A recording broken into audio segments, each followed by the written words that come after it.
நண்பர்களே, அன்பு வணக்கம்.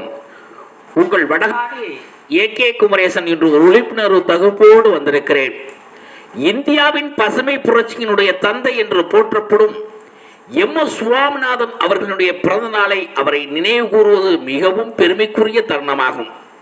1960 இந்தியா கடுமையான உணவு பற்றாக்குறையை எதிர்கொண்டது.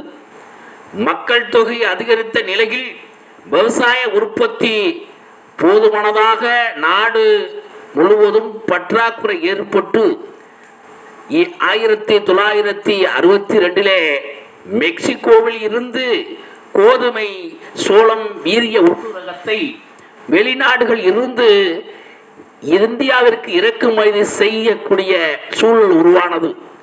அந்த காலத்தில் அதிக மகசூல் வரும் கோதுமை மற்றும் நெல் போன்ற புதிய வீரிய ரகங்களை இந்தியாவில் அறிமுகப்படுத்தி அவற்றை விவசாயிகளிடம்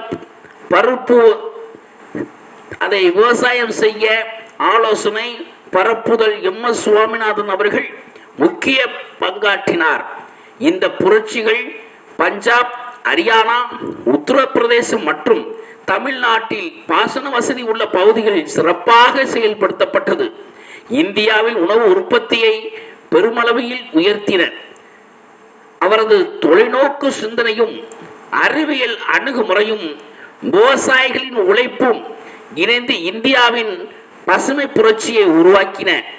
அதன் பயனாக கோடிக்கணக்கான மக்கள் உணவு பாதுகாப்பை பெற்றனர்.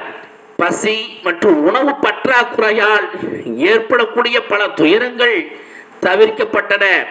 இன்று சிலர் பசுமை புரட்சியில் நீண்டகால விளைவுகள் குறித்து பல்வேறு கருத்துக்கள் முன்வைத்தாலும் அக்காலத்தில் அவசரமான உணவு தேவையை சமாளிக்க அவர் ஆற்றிய பங்களிப்பு இந்தியா வரலாற்றின் அழியாத இடத்தை பெற்றுள்ளது. எம்.எஸ். சுவாமிநாதன் அவர்களின் பிறந்த நாளில் அவருடைய அர்ப்பணிப்புகளை விவசாய முன்னேற்றத்திற்காக அவர் செய்த சேவைகளை நன்றியுடன் நினைவுறுகிறோம்.